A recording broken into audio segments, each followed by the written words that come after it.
और आप सबों को हमारे चैनल BSEB एजुकेशन इंडिया में भी स्वागत है। आइए देखते हैं रियल नंबर यानी वास्तविक संख्या जो टॉपिक चल रही है उसके अंतर्गत आज हम क्वेश्चन लेके आए हैं, क्वेश्चन आवर लेके आए हैं। कल के क्लास में हमने आप सबों को अभाज्य गुणनखंड विधि से HCF और LCM ज्ञात करने के तरीका को समझाया था, विधि को बताया था। आज उसी पर आधारित प्रश्न को लेके आए हैं। तो शुरू करते हैं आज के क्लास। आज का क्लास है, मैं देख रहे हैं जैसा कि बोर्ड पर लिखा हुआ पता चल रहा है कि एग्जाम्पल का प्रश्न हम पहले उठाए हैं। इस एग्जाम्पल को बता के तब आपको हम प्रश्नावली शुरू करेंगे।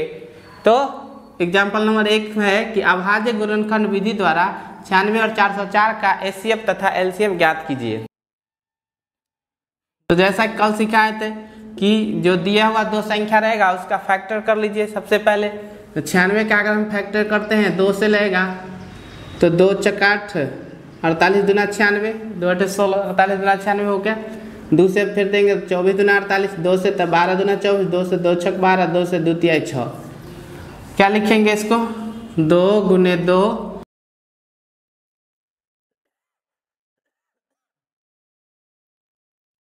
इसको लिखेंगे 2 गुने 2 गुने 2 कितना है? 2 4 5 को 2 गुने 3, यानी इसको लिख सकते हैं हम 2 के पावर 5 गुने 3 के पावर 1। क्यों?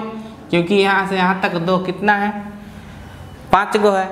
फिर उसी तरह 404 का फैक्टर करेंगे हम। 404 का फैक्टर करेंगे 2 से 2 दूना 4, 2 शून्य शून्य 2 दूना 4, फिर 2 से 2 एकम 2, 2 शून्य शून्य 2 एकम 2। अब 2 से तो लगेगा नहीं, 3 से भी नहीं लगेगा।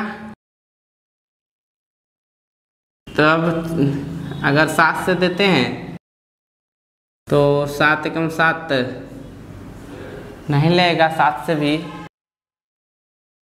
11 से दे सकते हैं क्या? 101 है। अब ये 11 से भी नहीं कटेगा, संभवतः ये अब किसी से पूरा नहीं कटेगा। तो इसको हम क्या लिखेंगे? 404 को 2 गुने 2 गुने 101 ये लिख सकते हैं। तो यहाँ से देखिए HCF पहले निकालने के लिए कहा, HCF देखेंगे। हाँ, इसको पहले क्या लिख सकते हैं? 2 के पावर 2 गुने 101 के पावर 1 लिख सकते हैं। तो हमने आपको कल बताया था कि HCF कौन होता है। तो जो दी हुई संख्या होती है 2 या 2 से अधिक, उसमें उसके अभाज्य गुणनखंड का जो छोटी घात माने कि उभयनिष्ठ यानी कॉमन, दी हुई संख्या में जो कॉमन होती है इसके छोटे घात का जो गुणनफल होता है वह HCF होता है।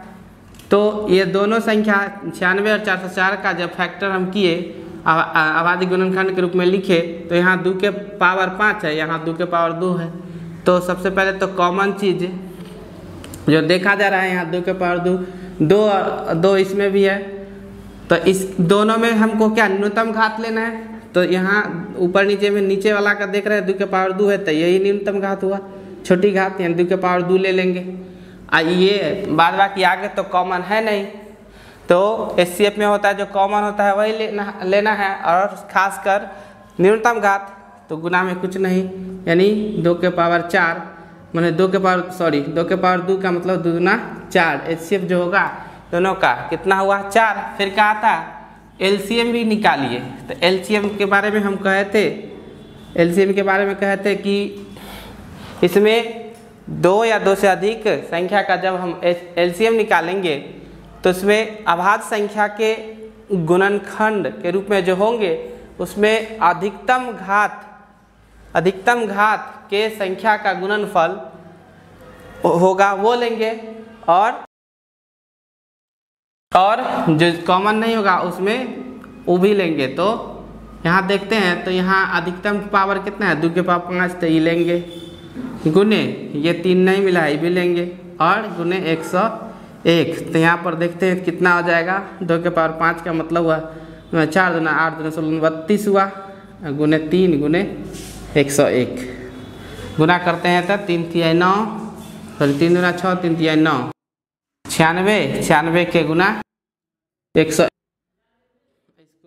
से करते हैं तो 6 शून्य 6 एकम 6, 9 एकम 9, 9 शून्य शून्य 9 एकम 9, 6 9 6 9, यानी कि कितना आया 9696 आया, 9696 LCM। तो इस तरह से हम आसानी से हल कर सकते हैं। आइए चलते हैं अगले एग्जाम्पल की तरफ। एग्जाम्पल है संख्या 6, 72, 120 का अभाज्य गुणनखंड विधि द्वारा HCF और LCM फिर ज्ञात करना है। अभाज्य गुणनखंड विधि जखन ये बोलेगा समझिएगा कि सबका फैक्टर निकाल के और निकालना है HCF और LCM। तो 6 है, पहला 6 है, 6 का जब हम फैक्टर कर लेते हैं 2 से 2 तिहाई 6, अब लगेगा नहीं, इसको हम लिख सकते हैं 2 गुने 3। 72 का उसी प्रकार करेंगे फैक्टर, तो 36 दूना 72, 2 से 18 दूना 36, 2 से 2 नमा 18, 3 से 3 तिहाई 9। इस प्रकार हम फैक्टर कर लिए। तो क्या लिख देंगे 2 गुने 2 गुने 2 गुने 3 गुने 3।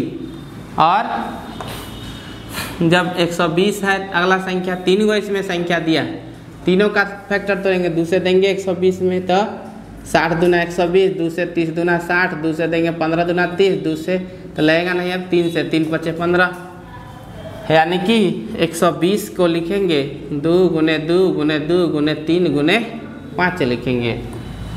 अब इसको क्या लिख सकते हैं, ये 2 एक ही बार है तो 2 के पावर 1, 3 एक ही बार है तो 3 के पावर 1। यहाँ उसी तरह 2 कै बार है 3 बार तो 2 के पावर 3 गुने 3 के पावर 2 दे सकते हैं,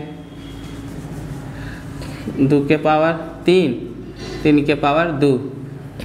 इसी प्रकार यहाँ देखा जाए तो 2 कितना बेर है 3 बेर, तो यहाँ भी 2 के पावर 3 गुने 3 के पावर 1 एक ही बार है 5 के पावर 1, ये दे सकते हैं।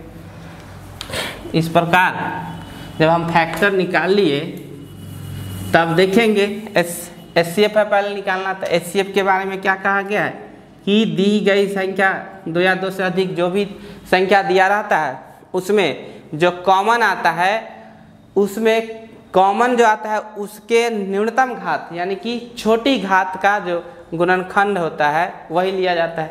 तो यहाँ 3 संख्या है, 6 है, 72 है, 120 है। यहाँ देखा जाए तो कॉमन क्या आ रहा है, सब में 2 कॉमन आ रहा है, 3 भी कॉमन आ रहा है, 3 भी कॉमन आ रहा है, 5 नहीं आ रहा है। तो कॉमन जो आ रहा है उस कॉमन में सबसे न्यूनतम घात यानी सबसे छोटी घात को का गुणनफल लेना है। तो सबसे छोटी घात कौन है, यहाँ 2 के पावर 1 है, यहाँ 2 के पावर 3 है, यहाँ 2 के पावर 3 है। तो अगर यहाँ भी 2 के पावर 3 होता तो 2 के पावर 3 ले लेते, लेकिन है नहीं, तो हमको छोटी घात लेना, छोटी घात यानी कि 2 के पावर 1 लेंगे। गुने यहाँ 3 में देखेंगे तो 3 में छोटी घात कितना है 3 के पावर 1, बस हो गया। 2 के पावर 1 का मतलब 2 और 3 के पावर 1 का मतलब 3, तो 3 दूना 6 यानी कि HCF होगा, LCM लिखा गया, HCM लिखा गया था। HCF कितना आया 6 आया। अब उसी तरह LCM जब लिखेंगे, LCM जब निकालेंगे, LCM क्या होता है, जो कॉमन होता है उसके अधिकतम घात माने कि बड़ी घात को लेंगे और जो नहीं मिला है उसको भी लेंगे। तो इस कॉमन क्या है 2 के पावर माने 2 है, तो 2 के पावर 3 अधिकतम घात हुआ तो 2 के पावर 3 लेंगे। फिर कॉमन 3 भी है तो बड़ा वाला लेंगे, 3 के पावर 2 लेंगे, क्योंकि LCM में बड़ी घात लिया जाता है। अब 5 का तो मिला नहीं है तो 5 भी लेंगे, 5 के पावर 1। यहाँ से देखते हैं तो 2 के पावर 3 का मतलब हुआ 2 4 2 8 गुने 3 के पावर 3 का 3 तिहाई 9 गुने 5 एकम 5, 9 72 पंचे, तो 5 दूना 10, हम 72 के 5 से गुना करेंगे तो 5 दूना 10, 7 5 35 है 1 36 यानी 360। LCM 360 निकलेगा। तो कितना आसानी से ये बन जाता है। और इस सवाल को बनाने से हम एक निष्कर्ष पर ये पहुंचते हैं कि अगर 2 संख्या रहे और उसका HCF और LCM निकालना हो तो उसकी जांच हम कर सकते हैं आसानी से। जांच क्या कर सकते हैं कि उसमें ये होगा कि पहली संख्या गुने दूसरी संख्या बराबर HCF गुने LCM। इस पर जांच हम कर सकते हैं। पहली संख्या गुने दूसरी संख्या बराबर HCF गुने LCM। तो इससे पीछे जो हम बनाए थे क्वेश्चन वो था 96 और 404 का जब हम लिए थे निकाले थे, तो उसको अगर जांच के देखते हैं तो पहली संख्या है 96 गुने दूसरी संख्या 404 और HCF उसका निकला था कितना, उसका HCF निकला था 4 और गुने LCM निकला था 9696। इससे पीछे पहला उदाहरण जब हम लिए हैं तो ये निकला था। तो यहाँ से अगर हम 96 का 404 से गुना कर दें, 404 का गुना 96 से, तो 6 चक 24, 4 शून्य शून्य तो 2 लिखा जाएगा, 6 चक 24, फिर 9 चक 36 3, 9 शून्य शून्य तो 3, 9 चक 36, 4 6 2 8, 4 3 7, 6 2 8 3, कितना आया 38,784। यहाँ अब 4 से गुना कीजिए तो 496, तो 6 चक 24, 9 चक 36, 36 आ 2 38, 9 चक 36 आ 3 39। फिर से गुना करते हैं, 6 चक 24 के 4 हाथ में 2, 9 चक 36, 36 आ 2 38 हाथ में 3 और 6 चक 24 आ 3 27 हाथ में 2, 9 चक 36 आ 2 38। तो यहाँ देखने से पता चल रहा है कि दोनों तरफ बराबर आ गया। अब जब दोनों तरफ बराबर आ गया मतलब कि पीछे जो हम एग्जाम्पल बनाए थे 96 और 404 का HCF LCM निकाले थे वो सही हो गया। इस विधि से हम जांच सकते हैं। ये दो संख्याओं का जब हम HCF निकालेंगे और LCM तो जांचने का तरीका होता है उसको कि मेरा बनाया हुआ सही है या नहीं। पहली संख्या गुने दूसरी संख्या बराबर HCF गुने LCM। यहाँ जांचते हैं तो 3 संख्या 6 गुने 72 गुने 120 और बराबर इधर से इसका HCF कितना आया है 6 आया है, गुने LCM क्या आया है 360 आया है। तो देख लेते हैं बराबर है कि नहीं। गुना अगर कर देते हैं तो 72 के 6 से 6 दूना 12, 7 छक 42, 42 है 1 43, 432 और जो आया उसको 120 से तो 0 मान में रखिए, 12 से गुना कर दीजिए तो 2 दूना 4, 3 दूना 6, 4 दूना 8, 2 3 4 4, 6 2 8, 8 3 11, 4 1 5, कितना आया 51 84। इसको गुना कर देंगे तो 6 6 1 36, 36 18, 18 3 18 3 21 1 0 1 वाला और 1 0 इसमें 120 था ना, यहाँ इसमें 120 से गुना किए थे 12 से नहीं थे, 1 0 ये। तो यहाँ देखिए इधर आया 51,840 और यहाँ आ रहा है 2160 गुना, फिर से चेक कर दें 6 शून्य शून्य 6 36 36 18 3 21। तो क्या दोनों बराबर है? दोनों बराबर नहीं है।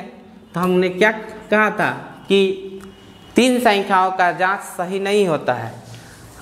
और ऐसे भी देख रहे हैं कि फार्मूला क्या कहता है, पहली संख्या गुने दूसरी संख्या बराबर HCF गुने LCM। तो यहाँ तो अगर वैसी बात रहता तो यहाँ एक फार्मूला और भी तो लिख सकते थे, पहली संख्या गुने दूसरी संख्या गुने तीसरी संख्या। ऐसा तो होता ही नहीं, फार्मूला ही नहीं है। इसलिए कभी भी आप 3 संख्याओं को इस रूल से जांचिएगा तो वो सही नहीं होगा। तो आप उम्मीद करते हैं कि आप लोगों को समझ में आया होगा। आइए अब चलते हैं प्रश्नावली को शुरू करते हैं। आइए शुरू करते हैं प्रश्नावली 1.2। प्रश्नावली 1.2 का पहला क्वेश्चन है, निम्नलिखित संख्याओं को अभाज्य गुणनखंडों के गुणनफल के रूप में व्यक्त कीजिए। यानी दिए गए संख्या जो है नीचे उसको ना अभाज्य गुणनखंडों के गुणनफल के रूप में ही लिखना है। इसमें अभी HCF और LCM निकालने की बात ये नहीं कहा, केवल हम अभाज्य संख्या के रूप में गुणनफल के रूप में तोड़ देंगे, हो जाएगा। यानी कि फैक्टर केवल निकाल दीजिए। पहला है 140, 140 का फैक्टर निकालते हैं 70 दूना 140, फिर दूसरे लगाएंगे तो 35 दूना 70 होगा।